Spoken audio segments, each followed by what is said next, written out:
is working. Oh, yeah, it's working. Good. I'm Ken. This is Tony.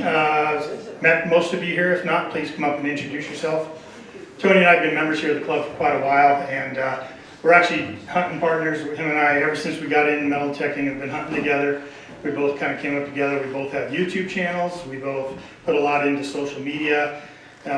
We both have a podcast every Thursday night, 8 p.m. live. Just plugging that, RELICS Radio. Just look for that anywhere on Google. You can find us. But Tony and I had an opportunity to go to England, and earlier in March, we went for a week to do some metal detecting, and then a couple extra days ahead of time to do some touristy things, right? And this was your first time, right? This is my first time in England, and we decided to go in a little bit early just so we could do the London thing, sightseeing, incredible history just in London. And then we went 7 straight days of metal detecting in Colchester, and it was rough. This is just going to kind of be an overview. We're going to tell lots of stories. We've got some funny stories and some interesting things. If you guys have any questions, please ask right away when we're on the topic. Yeah, hands up, we don't mind answering. Yeah. So. Yeah, Colchester, England, real quick. Colchester is an old Roman settlement. Colchester itself is actually the oldest recorded city in Britain. It's the first recorded town city in Britain. Before that, it was a Roman settlement. Before that, it was the Iceni tribe. You know, Boudica, you guys may have seen or read about Boudica. It was all in this area. So the history goes back to, you know, beginning of time. Like it's just an amazing area. And when you go to England, you find all kinds of things. We're going to walk you through our trip. So the first beginning is going to be a lot about London and what Tony and I did. I will tell you, I don't know if you track your steps, but I will tell you now that at the end of the week of walking in London, and then also 7 days of walking 10-hour a day, metal detecting, I was 4,000 steps off of 100,000 steps. And when you're like me, and you usually do about 1,000 steps a day, yeah, that was quite a bit. So you'll probably see a picture here of my best friend in a minute. But this is just a slideshow of pictures, no videos or anything like that, and we'll just comment and walk you through our trip, right? So this is going to be the whole crew that we went to England with. There was 12 of us that went. Most of these guys actually have YouTube channels. That's kind of how we got to know everybody here. A couple of the guys have... Anybody name anybody up there? Ken's there. Yeah, go back, but yeah. You got Doug and I in here, you got Preacher Digger there, that's called RELICS Treasure. Forgot his channel. This is Jeff Barber, he's a doctor, it's Plugmaster Ford. Tony, 5280 Adventures, myself, and here is Seth, he's with Southern Ohio Detecting, and that's Missouri Mike. If anybody's ever watched Missouri Mike, that's Missouri Mike. Okay. So we decided to spend 2 days. This was the hotel we stayed in the first 2 nights. This is the Columbia. It was right across the street from Hyde Park, if you kind of know the area of London. And it started our physical journey. Yeah. You want to say why?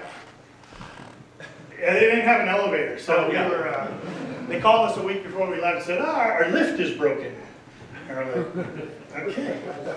So we got our first bit of exercise right there. Go ahead. Anybody know what that place is? British Museum. Incredible. Yep, we walked up to it. There's people everywhere. And as we're walking up, they kind of send you through the entrance area. And we're in this tent. And they said, would you like to make a donation to the British Museum? Both of us were like, of course, yeah, we'll give you whatever. And then we found out that there's actually no admission to even get into this place. Everything is free for you to go inside and view, and there is a lot. I think we could have spent a week inside there and nobody would have known that we were lost.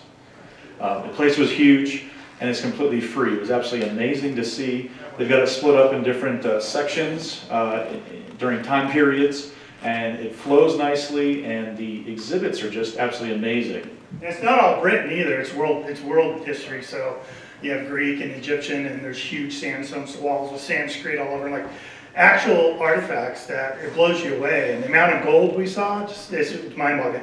Tony and I took probably about 4,000 photos the entire week.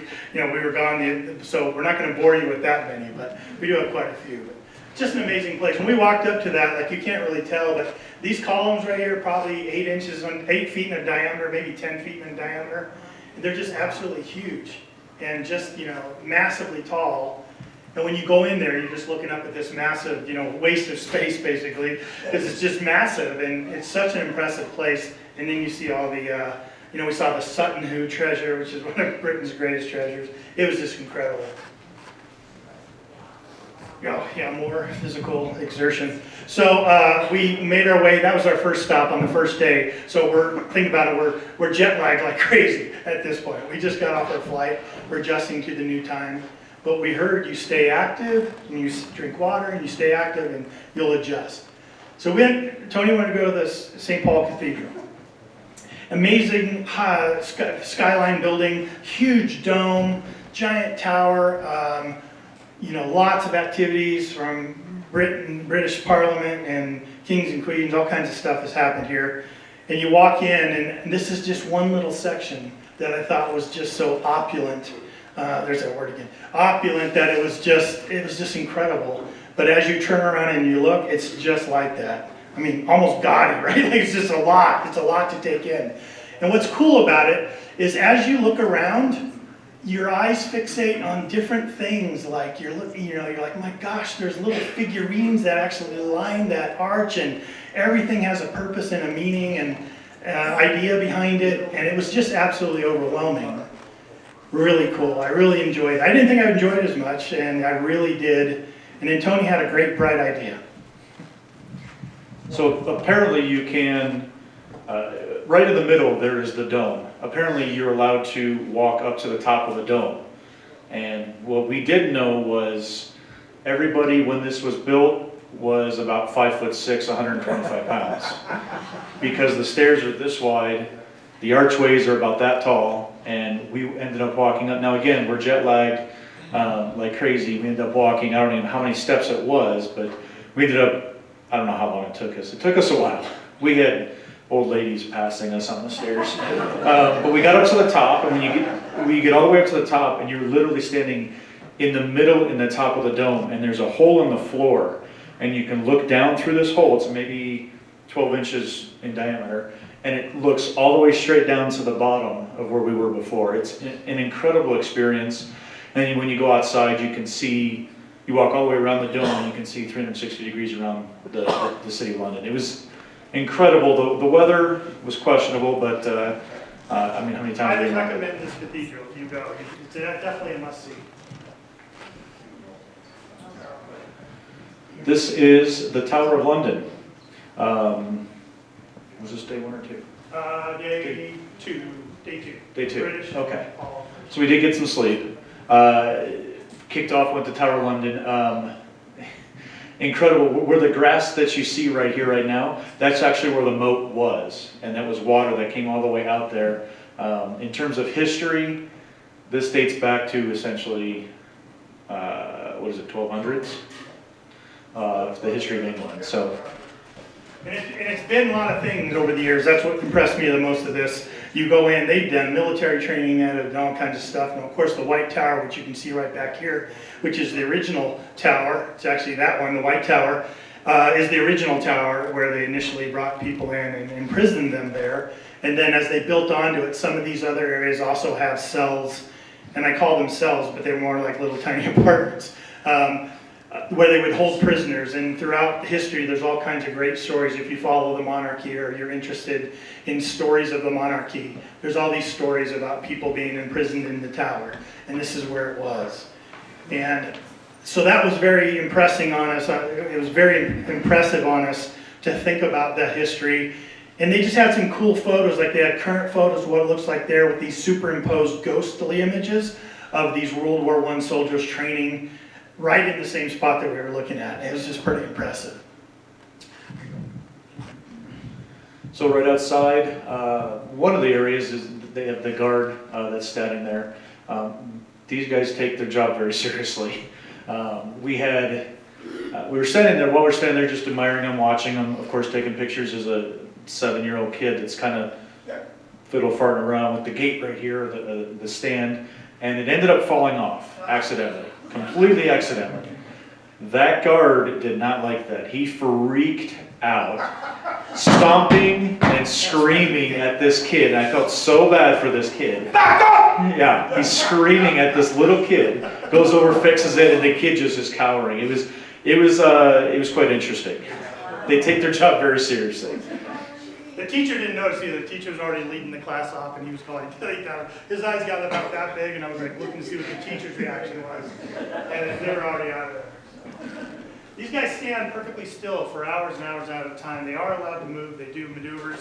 They come back. But I wish I could talk to that guy, because I wanted to find out how he stands so still. I thought he was a mannequin. I really did. I was like, oh, cool, they put these mannequins and these Queen's guards up here. But amazing, right? Yeah, the eyes aren't moving. You can't see them breathing. It's incredible to stand there and watch them. So inside some of the, what Ken was saying, the prison areas, on the walls are inscriptions from different people of different things that inspired them in their lives. This was one of hundreds, or if not thousands, of engravings, inscriptions on the walls. This one was supposed to be the love for Queen Elizabeth. So this is going to date back to the mid to late 1500s. And that's what the heart with the E is.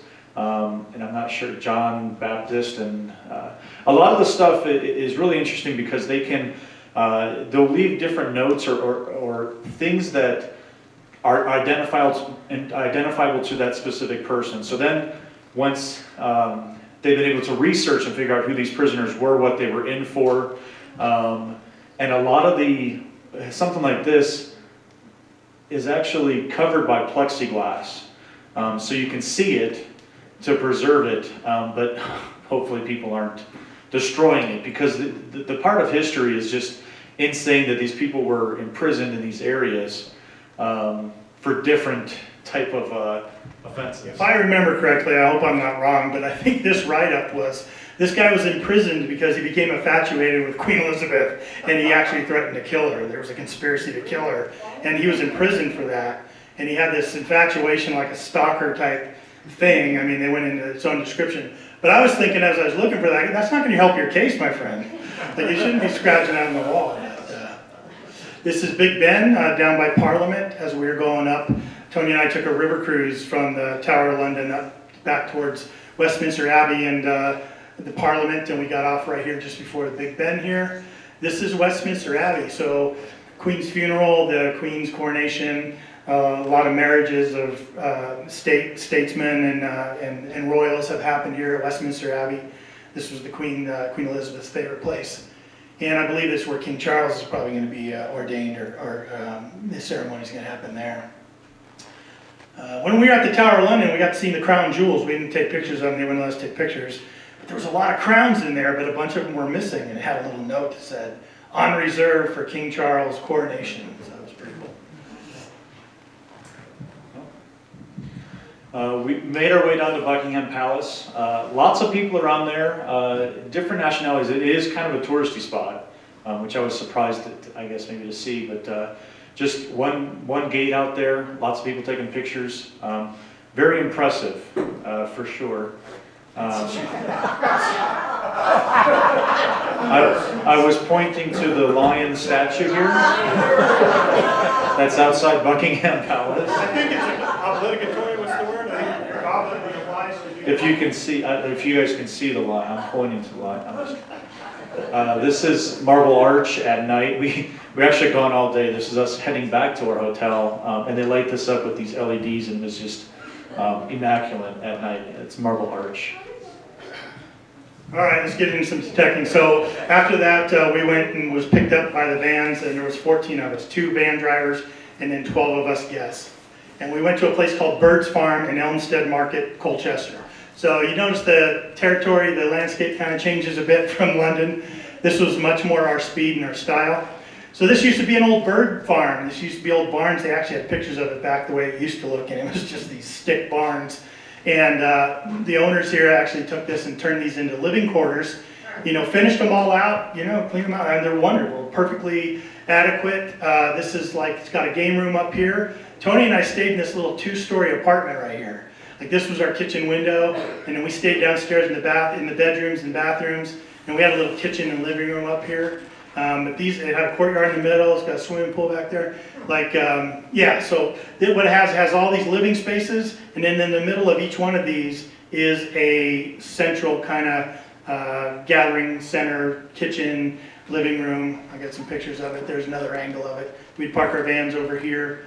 But yeah, there's the courtyard. See the entrances into each one of the living units. Here's a central area and one of the birds' farms, one of the barns. They call them barns.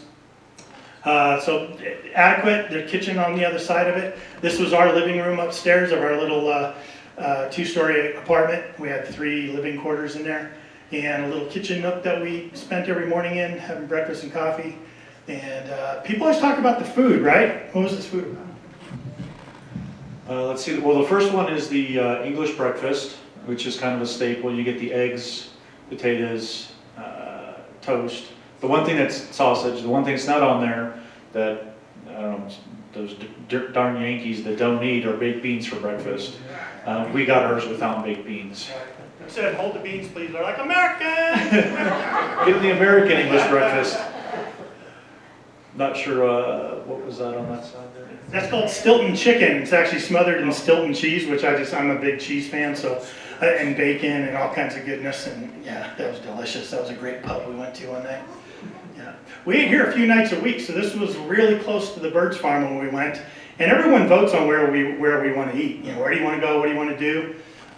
Dinner's always on us, and so we decide every night. This is really convenient because this little tiny place right here does an incredible business. Like, look at this menu. I didn't take a picture of the whole thing, but they probably have 100 different items on their menu, and you can order all kinds of different ways. And it's just a real quick, because when you get back from detecting, you're dirty, you clean up, you come down here, grab something to eat it in the parking lot, or go back and eat it. But then you're ready for, bed at that point. You're so exhausted.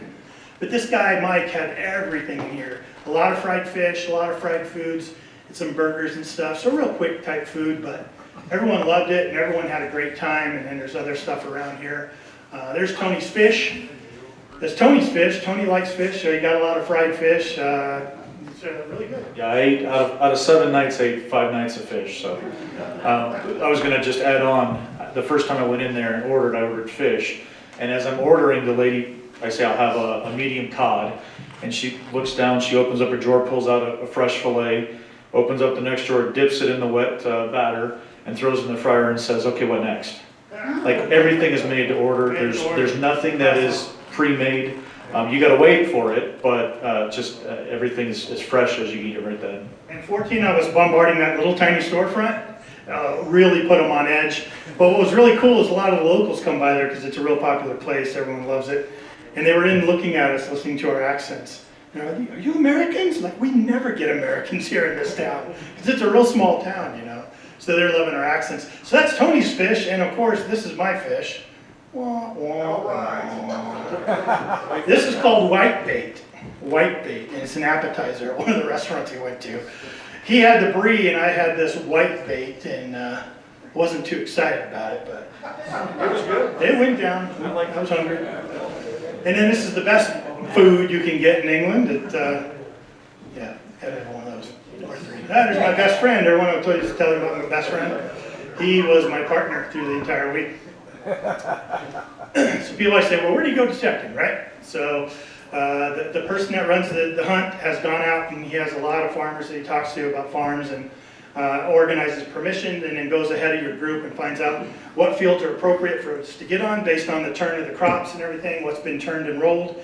And you go out every day, and every day you go someplace new. You do have the choice as a group. You can vote to go wherever you want to go back to this place, go back to places. Every half day, we make a decision whether we want to move on or not. So we usually come back, eat lunch at the van, and say, "You guys want to move, or you want to stay here?" Right? So this kind of shows you a little bit about how much land we had to hunt. I think we were parked right around here, and then we had this whole field, that whole field, and that whole field. And this is one of the smaller opportunities we had, but still, I mean, we couldn't. And when you pull up, they go, "Okay, well, they find a lot of hammered coins on this field." They do find some, but they also find some Romans back here. Like over the years, right? Over the years, they kind of know what fields things come off on. And, this other stuff comes out, a lot of milled coins, a lot of copper coins. So you where are you gonna go? That's the hardest decision. You go that way. Everyone just kind of staggers and goes out. And wherever you find, you find. And then for comparison, This was one of our largest permissions here. Park right there, and we had all that to go. Yeah, you're talking about from the center, about a mile and a half out in each direction, every direction. I was out here not seeing another soul for about 4 hours. And again, it's you go where you go. You know, people try to team up. I know I went out a lot with Ken, and we've got lots of stories about what we're doing out there. But it's just amazing the amount of property and permission that you have. And again, you can hunt a half a day, you can hunt a whole day, but you barely touch it. You know, people are always asking, how are these places not hunted out? That's why. We have this much land to go on, field upon field upon field, and you can clean up, go out there the next day and clean up again. It is just insane amount of history and items that are still on the ground. And then what'll happen is during the harvest or planting seasons, everything gets tilled back up and it pulls up more things every single year. It's absolutely amazing. You guys see that red dot? Yeah. Is it showing up? Okay. So yeah, I went this way. After we parked, I kind of went this way. I kind of went this way, ended up over here a lot. Found a bunch of stuff, hit a hot spot. Then I went back for lunch to the van. And everyone decided they wanted to stay here. So I wandered this way off about here. I hit a hammered silver coin. So it was like, I'm glad I went back for lunch, and I'm glad, it was like fate, right? I'm like, glad I went back for lunch, and I'm glad I headed that way. But really, any swing in England, any target in England, anything you unearth can be something, you know, incredibly old, 3,000 years old, gold, it can be all kinds of stuff. And not a lot of junk, which we really liked. Yeah, was there a question? So what was there 3,000 years ago that everybody dropped all the coins? Yeah, a lot of Roman roadways, a lot of Roman settlements, different settlements throughout the year, early developments, pubs, marketplaces. It's hard to fathom 3,000 years. It's really hard to fathom, especially here in the States. But yeah, I mean, sometimes you go somewhere, you're just wandering, you're not finding anything. So it's not like you're finding everything every 2 swings, right? Sometimes you go for a little while and you hit something. Sometimes you hit a hot spot. They were running around naked in England because you find so many buttons. You're like, what were they doing? They're just dropping buttons up there, right? But every day we have opportunities like that. So when I found out I was going to go or planned on going to England, there's a couple items that I had on my bucket list. One of them was a cartwheel penny, and it very, very unique coin. It was only minted for 1 year, 1797, and it is a ginormous piece of copper. I was very lucky and blessed to find actually the only cartwheel penny found that entire trip. So I can mark that off my list. It's like a silver dollar, except copper. It's huge. It's and super thick. Unbelievable rim kind of around it, and minted 1 year, 1797. They give everyone walkie-talkies here to stay in communication on. They reach for miles.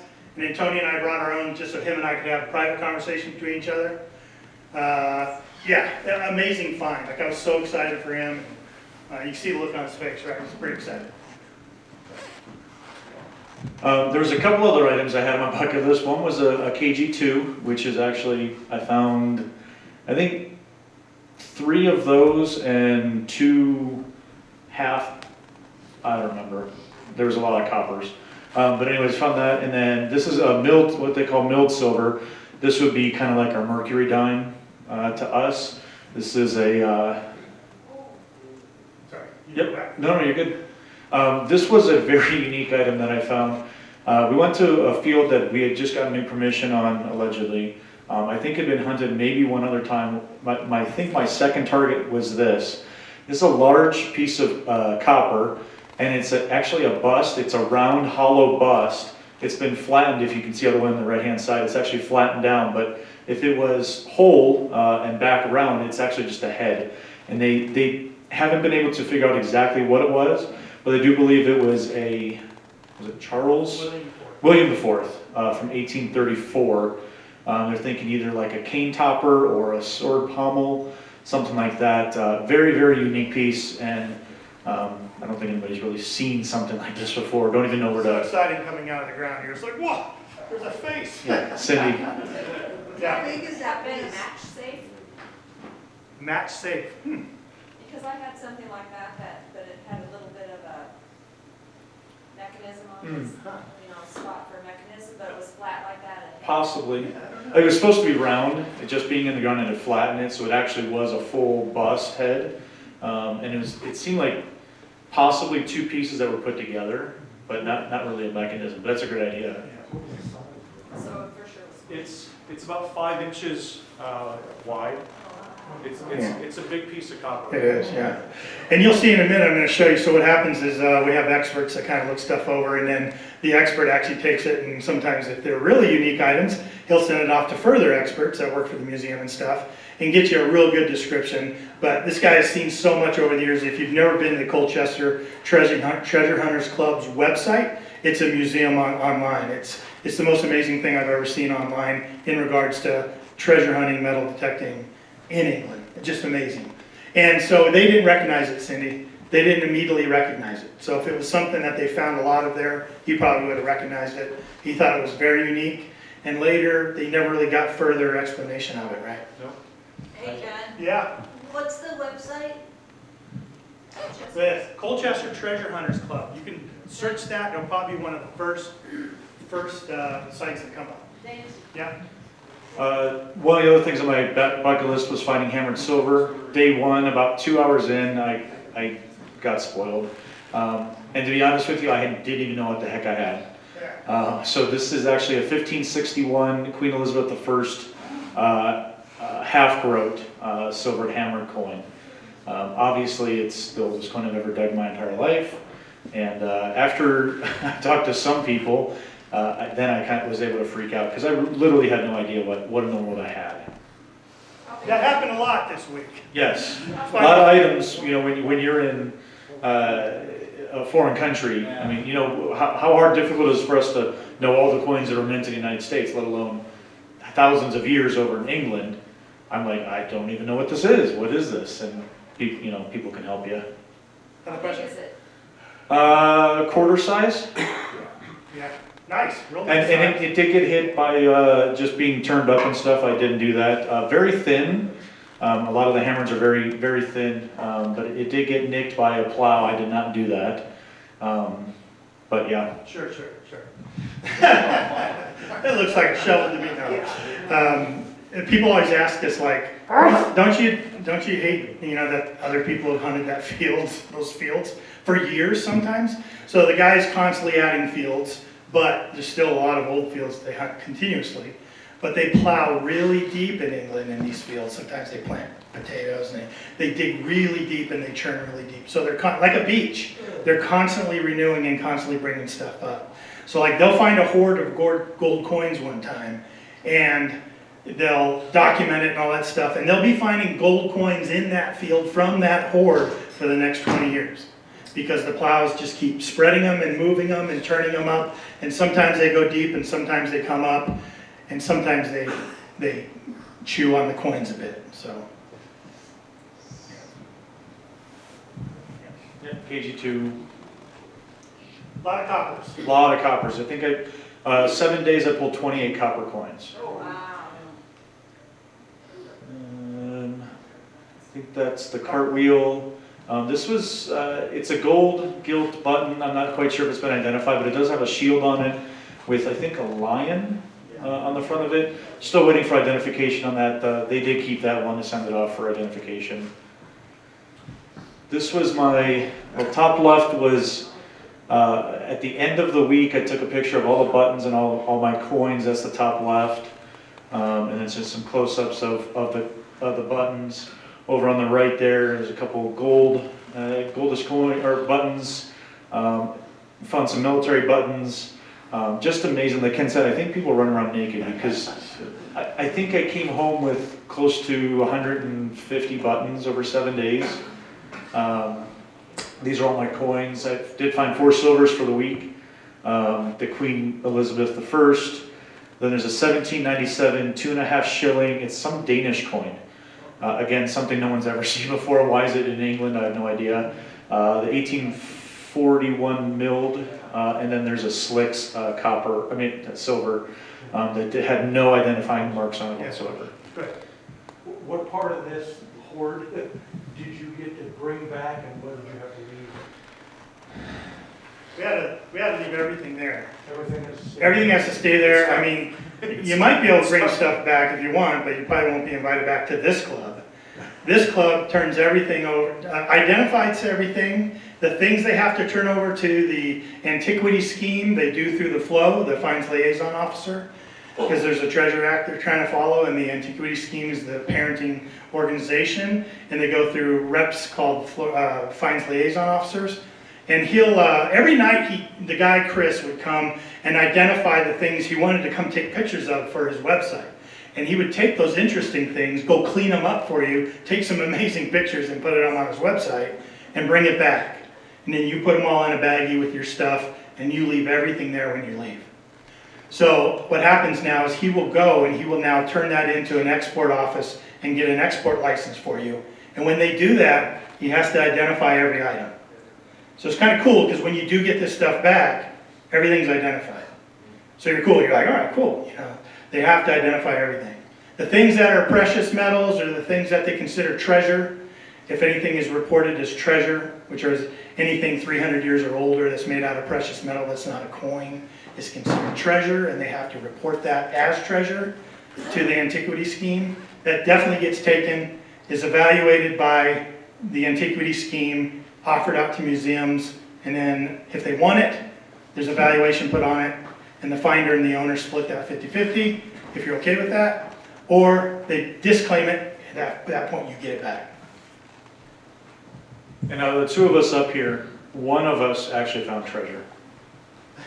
And we'll get to see that tonight, so. All right, there's a few of my finds. So this was, I forget the year, it was my first hammered coin ever. I went one time previously in 2020, and got skunked on hammered coins. I didn't find any. Found some Romans, but didn't find any hammered silver.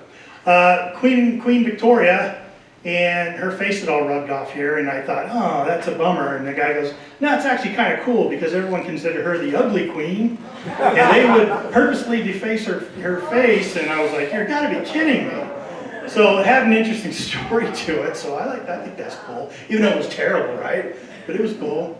Yeah, 1844 pence, milled silver, really cool.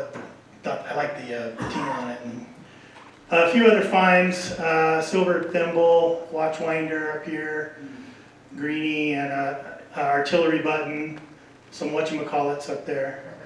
I was using the legend, so it was a good weight. Silver thimble, there's a picture of the silver thimble. All right, this is my treasure. Pulled this up, like, oh, it's a button, cool, silver button. Told a buddy digging next to me, Brandon, who's been there 100 times, I go, silver button.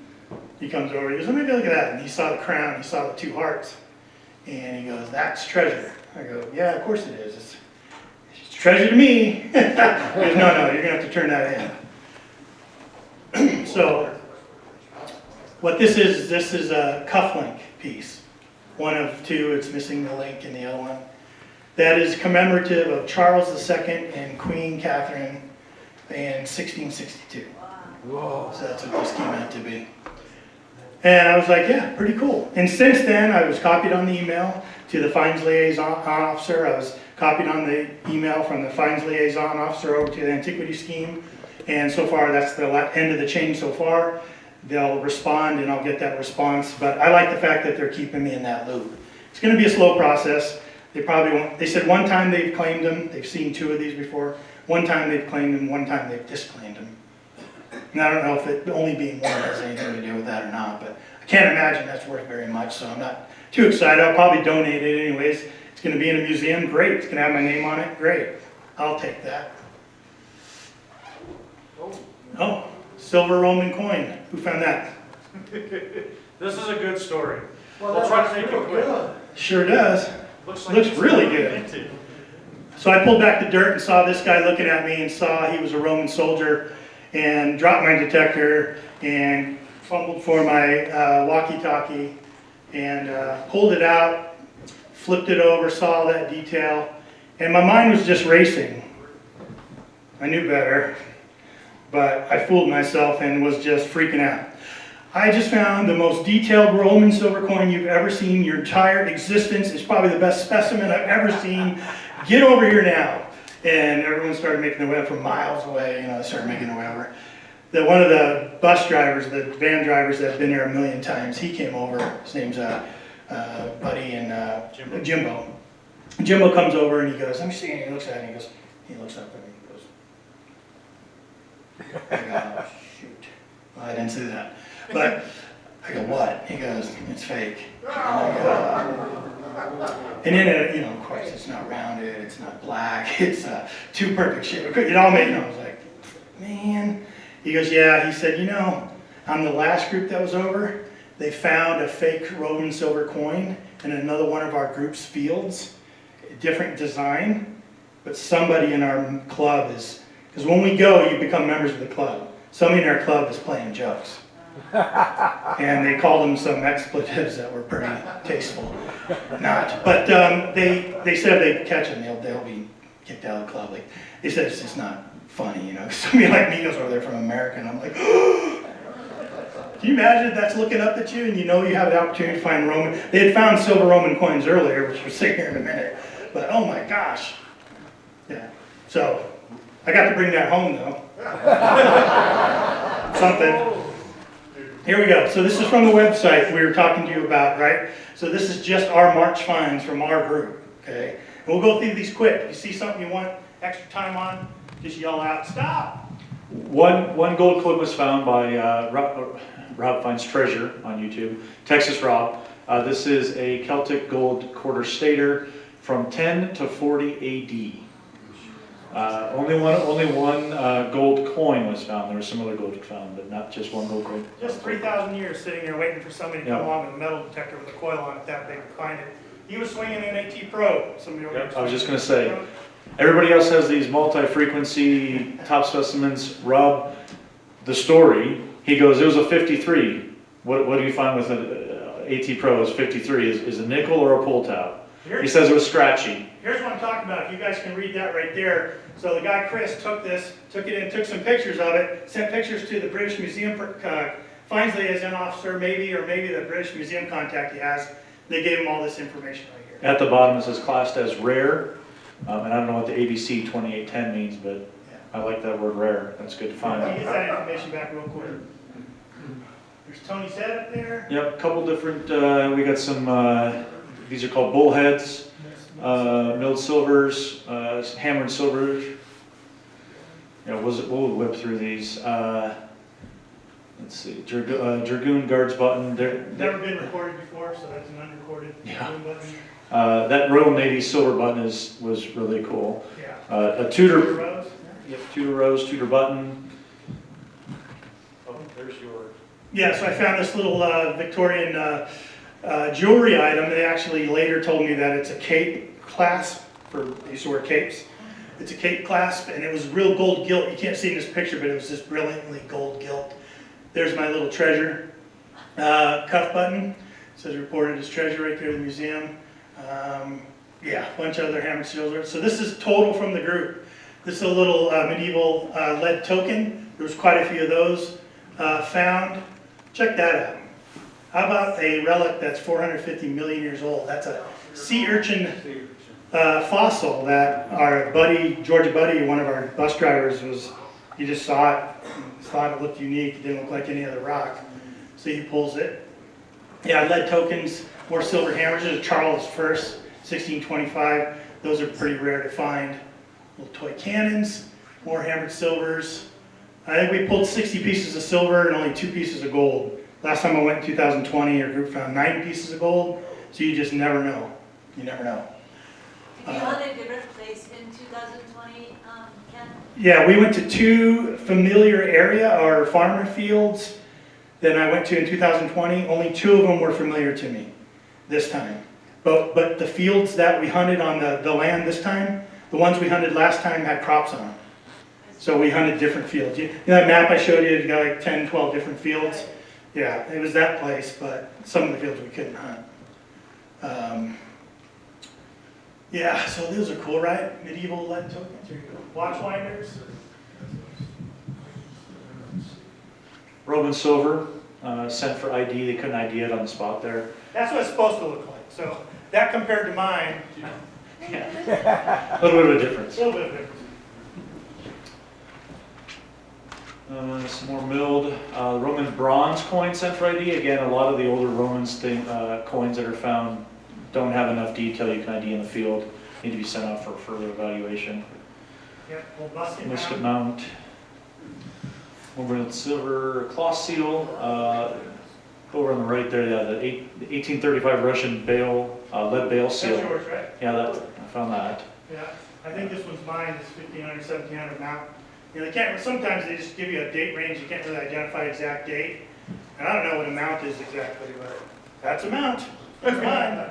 Mark that off the list. That's my mount. Yeah, look at these buttons, how cool would that be to find? Really cool. Yeah, more bale seals, so these bale seals are made out of lead. They're cool to find in England because a lot of them have identifying marks and dates, some of them, and a lot of them have Russian writing and different languages on them, and because they ship in these bales of different stuff over, and different all kinds of things, textiles, all kinds of stuff, and they would wrap these things up in these and seal them with these bale seals, puff buttons, all kinds of different cool buttons, of course. Oh man, yeah, Crotal Bell, they find those over there too. Not a lot of junk though. They find a Chinese coin, that was interesting. Not a lot of junk. The biggest junk we find is coke, which is a mineral over there, a rock, and then we find World War II flak, anti-aircraft flak. Lead, we find lead, a lot of lead. Medieval bar mount. Oh, a lot of, here you go. There's that, is that yours? Yeah. Is that the Danish Dutch? Yeah. Yeah, it's called a shilling courant. You ever find one of those, Chris? You ever seen one of those found? No. I just thought it was cool. It's got like a CR with the crown over the top. It's a beautiful coin. Luckily, there was enough. Obviously, I had no idea, but there was enough words and letters on there that I put it in Google, and it came up, and I'm like, oh, I know exactly what it is. Right. And then I think these are Tony's too. These are some lead tokens from the medieval period. So how cool that you can find medieval stuff. You know, I just, that word to me is like, I'll never find medieval stuff. But so this kind of gives you an idea of the research and stuff that happens overnight sometimes. So Chris got excited about this silver Roman, sent it out, and then they sent back all the, you boys and girls are finding some pretty impressive early denarii. So, and then they gave us a bunch of information about it, right? 27 BC to 14 AD, all kinds of different cool things, showing some other examples of what it should look like.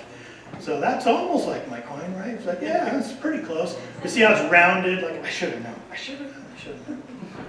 I've seen them found. So yeah, just more doodads. You find a lot of doodads. Jewelry, little different mounts, all kinds of stuff. Interesting lead Royal Artillery mount.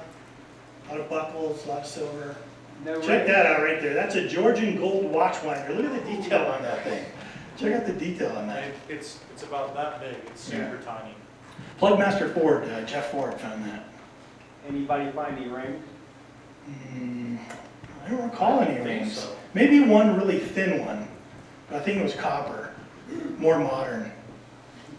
What did the trip cost? Yeah. Good question. Yeah. Not include the extra food. Oh. The alcohol bill was, no, I'm teasing. Yeah, check that out. We'll get to that. We're definitely going to get to that. The knife pommel there was cool. I didn't see a picture of Buddy's sword, axe head. He found an old part of a Palstave axe head that dated back till early Bronze Age. Yeah, just, I mean, you can just go on and on and on, and I didn't grab all the pictures. So there's the group in front of that cathedral in this town called Dedham, England, where we had dinner at this 600-year-old pub called the Marlborough. And this was right across the street. So all of us went over there. Like I said, we're all YouTubers, so everyone's taking videos everywhere and walking around. There's a complete cemetery in the back. You can see some headstones here. These are actually crypts. You can see some headstones in front. There was crypts up front that you sit on as a bench, like they were benches, but you have people right under you. You know, old bones, I guess, but it was, it's what they did. It was a beautiful place. We were just blown away by that. This is all of us in there having some dinner one night. Looks like I'm saying the Pledge of Allegiance. Yeah, that's it. That's kind of the trip for us. We ended there and went, had a terrible flight back. Yeah, terrible. Terrible flight back. We sat next to a guy at his shoulders in the middle, about this big, about that big. So Tony and I sat like this in our chairs for 12 hours to LA and then back to Denver. Why'd we go to LA, Tony? We didn't book our tickets early enough, so we had a layover. We got direct out to London, but had to stop over in LA. Had to fly over. Stop Denver to over, LA, yeah. turn around. Layover in LA and then back over to Denver. So on the way back, we were up for about 24 hours going out. I don't know. It all goes together. Cost. Yeah, let's talk about money. Yeah, so the trip cost us $1,725 American to go, and that covered the transportation, your stay there, taking you out to all the places, shower, all that stuff. It's not too bad. That's pretty good. And some people charge you more. There's other packages where you could charge more to stay in a hotel, to have food made for you. You can kind of do as high and as low as you want. This is kind of on the lower end where you do your own food. So they took us to a store when we got there, and we bought stuff for our own breakfast, like our little 3-bedroom apartment that we were in. We bought stuff for each individual, what we wanted to eat for our own breakfast, and then stocked the fridge and stocked the cabinets. And then our own stuff, what we wanted to pack for lunch, which Tony and I, you don't want to eat a lot. There's no facilities out there. You just want to kind of eat as you go and keep your energy up. So we did peanut butter and jelly sandwiches for lunch. Just threw them in your backpack with a bottle of water, you're good to go. You're out there going to be 1.5 miles away anyway, so you just sit down and have your lunch. But that's what we did. Other people did, ham, meat, whatever they wanted to do. Chips, we brought bags of chips. And then, get up in the morning, you drink a little bit of coffee, do your stuff, and then pack your lunch. You go out, you get in the vans, you go straight to the place. They pull up, you get out, everyone loads up, looks at the map, splits. And some people go together and just come back, go home, clean up, go get something to eat, come back, crash. Like that, rinse and repeat, rinse and repeat, rinse and repeat. So $1,725 to take the trip. And then airfare from here is usually around $700 to $800, depending what time of year you go. And if you get in early enough, we didn't. I think we paid about $1,250 for airfare. So we really got messed over and had that layover on the way back. We were direct on the way out there. And then, I don't know about you, but I spent about $450 while I was there. So $3,000, a little over for me. How about you? About the same? Exactly, yep. Yeah, we rode the tube in London, which is absolutely an amazing system. Absolutely loved it, actually. Really liked that system. And then we took money out of the ATM when we were there, and we were good to go. Like, it was a wonderful trip. And I highly recommend anybody, if you get the opportunity to go, to definitely do it.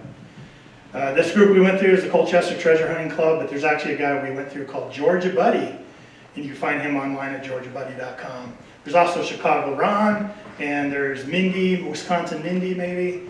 When you go, you get state and your first name. So Colorado Ken, there's Colorado Tony, Georgia Buddy, Chicago Ron, and that's how they do it. That's your tag for the forums that you sign up for. Any questions? Yeah, Kevin. What was the average depth of target for I would say no more than 6 inches. It'd be rare if it was 6 inches, but right around 4 inches or so, just because everything's tilled up. It was muddy. I'm not going to lie, it was muddy. And did you know it rains in England? I don't know if you know. It rains. Yeah, I saw lots of sun, but the fields were very muddy. And the nice thing, you're just digging a hole, you're plopping the dirt out, and then just pushing it back over. I love hunting fields. But not very deep, just because they're tilling everything up anyways for you. And about 15 pounds of mud on your boots, each one, so you're just getting a workout. Yeah, Joe? Yeah, what equipment did you take with you and how did you pack it? Primary and backup. Okay, primary for me was the Legend, backup was the Simplex. I packed them both in my check bag and carried on all my camera equipment in my personal bag. My primary was the Manicore. I had 4 hours on it when I went out there, and then now I have 74, I think is what it was when I came back. We hunt a lot. You don't have to take a shovel. They'll provide you a shovel, which was nice because you don't have to pack that weight. But I did the same thing, camera equipment in my carry-on, and all of, my Manicore was my primary and Apex was my backup. I didn't even use my lash. I brought the knife with me and didn't after the first day, I left it back at the hotel because the ground was like butter. It was just so wonderful. Beautiful ground, but real mushy and muddy and wet. And yeah, it was really a cool experience that you would just get into. So anybody else? Yeah. Yeah, I go ahead. had a question. Do they hunt these fields every month out of the year, or is there a certain time that is better than another? They do in the spring and the fall on different fields based on the rotation of the crops. Only the club that we belong to has permission to hunt those fields. That's the exclusivity, the agreement they make with the landowners of these specific fields. And but the club does do multiple hunts, and they try to rotate the fields on where they take them. We had a group out the same time we were out when we were there. There was another group from our club out with another, I think they were out with Mindy and another set of vans, and they were going to different fields. And only one time did we overlap, where they had just hunted the field in the morning and we were coming in the PM, because we decided to switch fields at lunch. And they said, let's go over to Mindy's fields because they just found 2 gold Celtic staters over there and a bunch of hammered silver. And they were moving fields. I don't know why I didn't want to go to that field, but so we went there because, you know, you just never know. I mean, those fields are never hunted out. There's too much land to cover with your little quail. Yeah. I was just wondering, when they get permission from the landowners, do you know if they pay them at all? Oh yes, yeah. It's definitely a financial arrangement, and I heard that it's per head, per half day, which is why we decided half day. So again, we're bringing 14 hunters on your land. I don't know what the price is. You know, that's his business. But let's say it's, you know, $40 a head or something, 14 people, up to a half a day. Then they leave. They'll pay him for that half day or double day if we stay. But yeah, there is a financial arrangement for that. Now, do they get, I know you mentioned that if it's something good and you get to keep it, you split it with them. Do they get to pick and choose into the stuff that you get otherwise? No. Matter of fact, Tony's got a great story about one of the landowners that he ran into. So we don't usually run into landowners. You want to tell that real quick? Do we have time? I'm sorry, this is going long. Okay, I think it was the last day, the place we were hunting at had an old house there that had been, I think, back to the 1200s or something like that. It literally has a moat around the house. It was incredible. I was exhausted, day 7, and I'm spent. So I had seen that in their front yard, and I'm not exaggerating, in their front yard they had a full flock of sheep. And so I went over there. I'm interested in sheep and chickens and goats and everything. So I'm looking at these sheep.